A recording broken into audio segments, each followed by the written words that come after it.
종려주일, 하나님께 복종하려는 의지.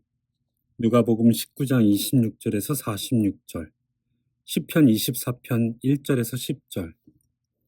기독교는 환난에 대해 역설적이다.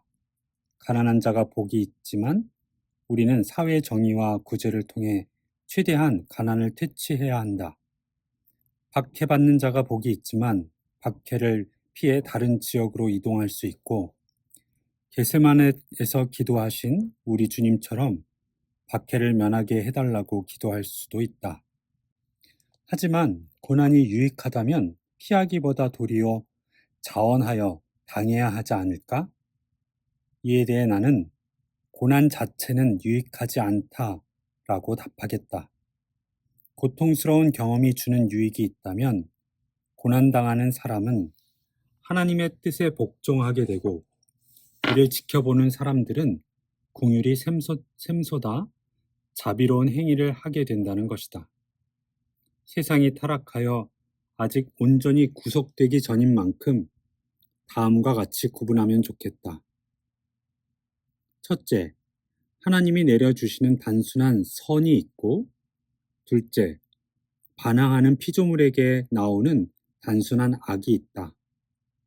셋째, 하나님은 그 악까지도 선용하여 뜻하신 구속을 이루시며, 그래서 넷째, 고난을 받아들이고 죄를 회개하면 복잡한 선이 이루어진다. 하나님이 단순한 악으로 복잡한 선을 능히 이루신다 해서 악을 행하는 사람이 자비로 구원을 받을 수 있을지언정 결코 악한 행동이 정당화되지는 않는다. 이 구분이 핵심이다. 실족이 없을 수 없으나 실족하게 만드는 자에게 화가 있고, 죄가 은혜를 더하지만 이를 핑계로 계속 죄를 지어서는 안 된다. 그리스도의 십자가 죽음은 인류 역사상 최악의 사건이자 최선의 사건이지만, 그래도 유다가 맡은 역할은 악했을 뿐이다. 이 원리를 우선 타인의 고난에 적용해보자. 자비로운 사람은 이웃이 잘 되기를 바라기에 의식적으로 단순한 선에 협력해 하나님의 뜻을 행한다. 반대로 잔인한 사람은 이웃을 압제해 단순한 악을 행하지만 본인이 알지 못하고 동의하지 않아도 그 악조차 하나님의 손에 쓰여 선을 이룬다.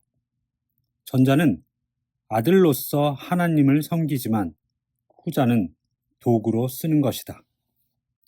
어떻게 행동하든 하나님의 뜻을 이루겠지만 요한처럼 섬길 수도 있고 유다처럼 쓰일 수도 있다.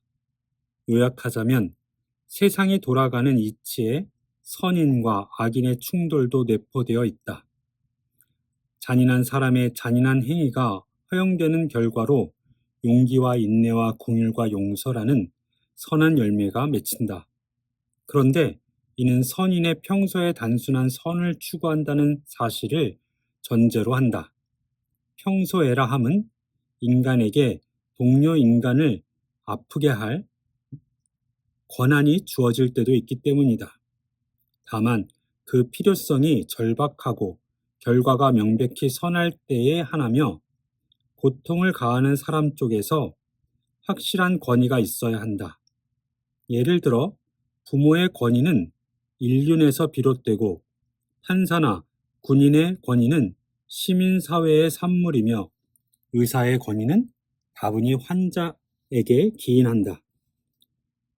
이를 고난이 유익하니 다른 인간을 괴롭혀도 된다는 전권으로 둔갑시킨다면 하나님의 계획을 무산시키기보다는 그 계획 속에서 사탄의 역할을 자진하여 떠맡는 셈이다.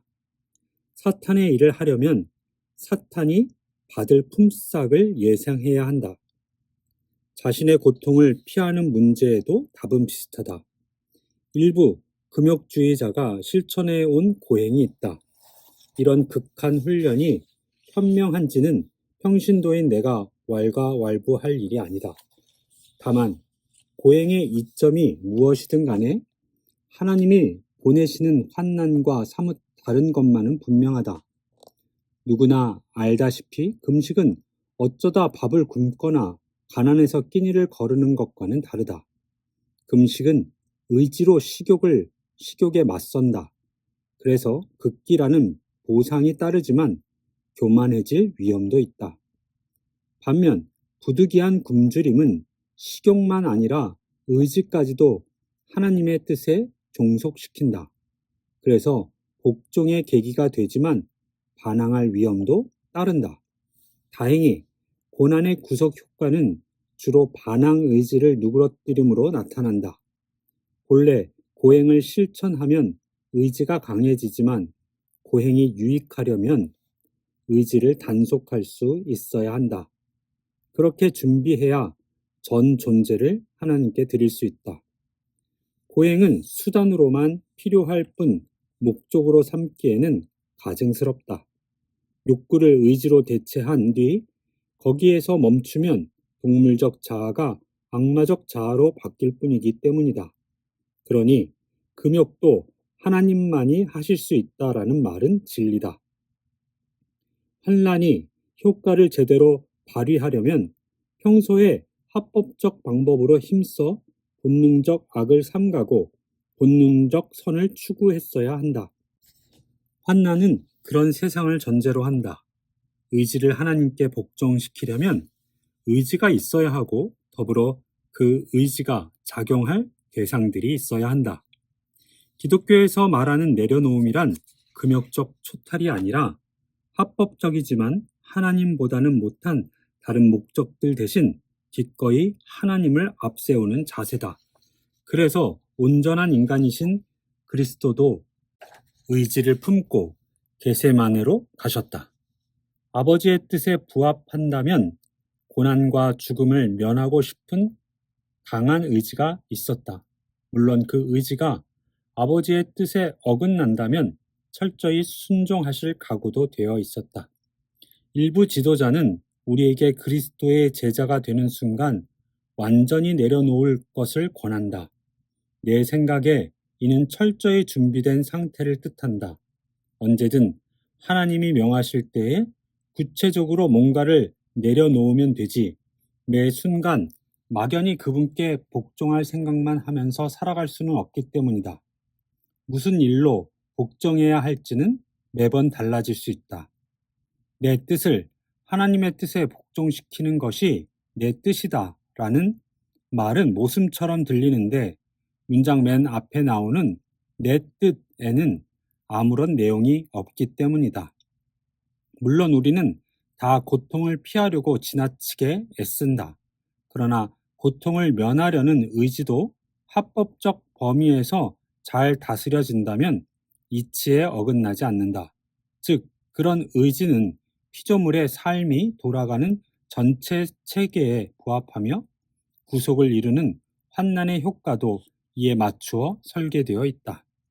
그러므로 기독교적 관점의 고난이 한시적 의미에서라도 세상을 더 낮게 가꾸어야 할 우리의 본분과 양립할 수 없다는 생각은 큰 오산이다. 우리의 본분은 아무리 강조해도 지나치지 않다. 우리 주님이 심판에 관해 비유를 들어 하신 말씀들을 종합해 보면 주님은 모든 덕을 적극적인 선행으로 귀결시키시는 것 같다. 물론 전체 복음에서 이 면만 갈라내면 잘못된 길로 이끌 소지가 있지만 기독교 사회 윤리 기본의 원칙을 의문의 여지 없이 천명하기에는 충분하다. 고통의 문제, 인간의 고통 중에서